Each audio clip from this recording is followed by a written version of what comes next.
Hello guys, padunggo sa Simala karon. Door number 15.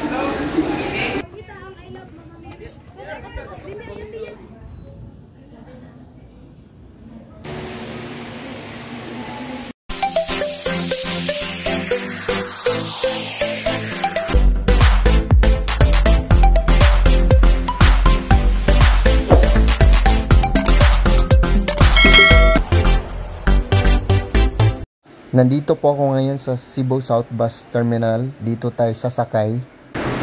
Hello guys, padunggo sa Simala karon. Door number 15. Bihire ko guys. So unang-una, hinanap ko muna yung door number 15. Kasi doon lahat na nakaparking ng V-Hire papuntang Simala. Dito kasi sa South Bus Terminal guys, pagpunta nyo dito, lahat ng mga pinto is by number na yan. Kasi pag bibili ka ng ticket doon sa entrance, is malalaman mo na yung boarding destination mo. At sasabihan ka na yun ang pinto, doon ka papasok para walang hassle at malalaman mo agad kung saan ka sasakay.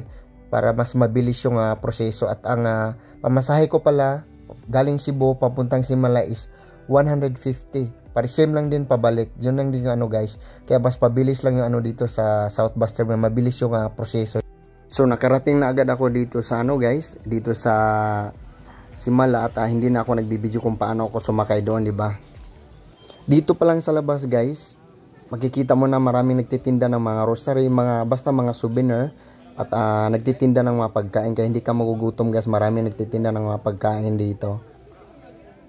So nandito na tayo sa entrance. Doon po yung entrance guys. At paalala lang po sa mga babae, magsuot po ng formal dress para hindi po masita ng security. Kasi bawal po tayo sa loob na magsuot ng sexing damit, di ba? Para for respect na lang, para walang hassle, ayan, magsuot kayo ng formal dress, lalo na sa mga babae.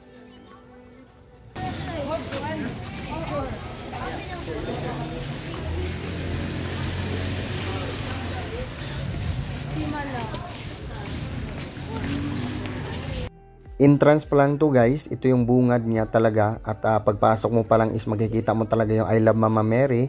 At maano mo talaga yung paligid guys, grabe, sobrang ganda. At iba talaga sa dati guys.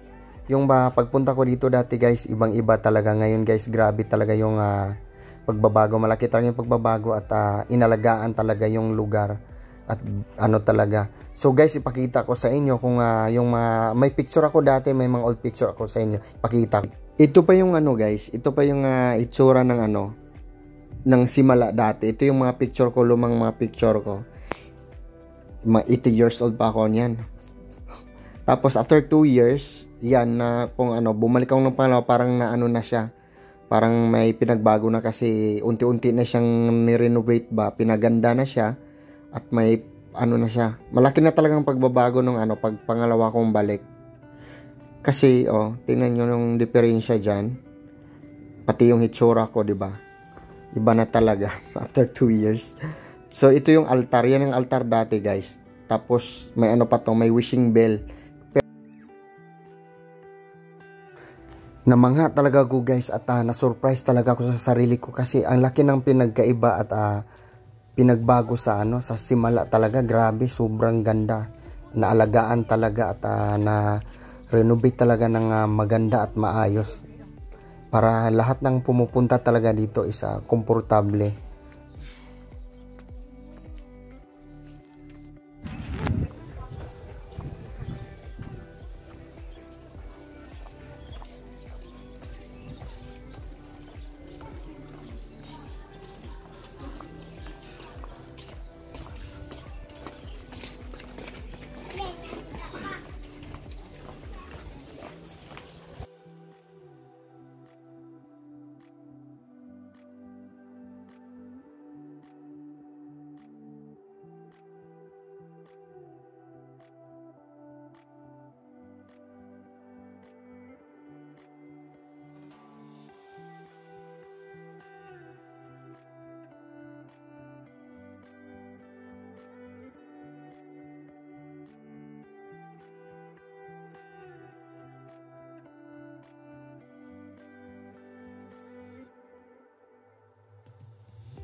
So kanina guys, nakita natin yung may mga tinda dun sa labas.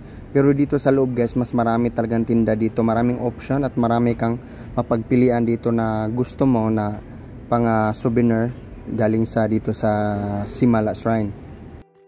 So bumili agad ako ng kandila na may 13 klaseng kulay. Ang bawat isang presyo ng kandila is 40 pesos. Kaya murang-mura lang guys. At may iba't ibang meaning yan siya guys. Kaya iba-iba yung kulay niya. Sinindihan ko agad yung kandila para makapagdasal at magpasalamat kay Lord.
Pagkatapos pumunta agad ako kay Mama Mary para magpasalamat at ginabanyan niya ako araw-araw sa aking pamumuhay dito sa ibang bansa.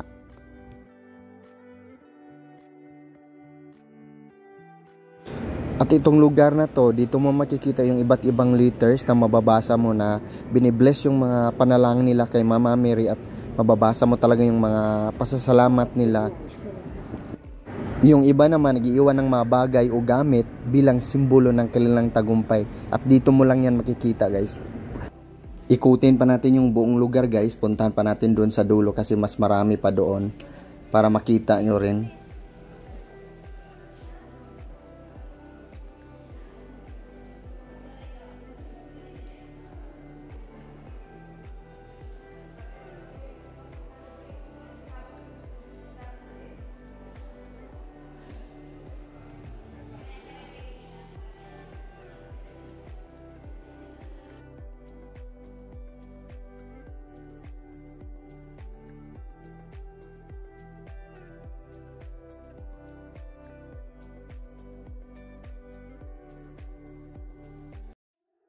Palabas na po tayo guys. Tingnan natin yung simbahan dito sa loob. At ito na po yung simbahan dito sa loob guys.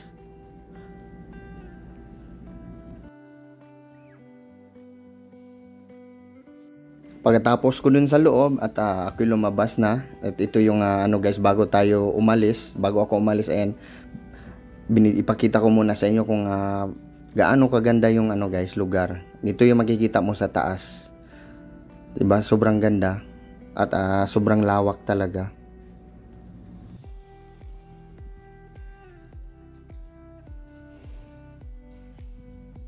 Hanggang dito lang yung vlog natin guys. Ang exact address pala dito guys, Barangay Lindogon, Sibunga, Cebu.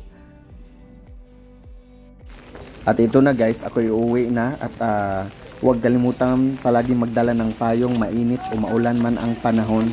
Handa tayo palagi. See you in my next vlog guys. Bye bye. God bless you.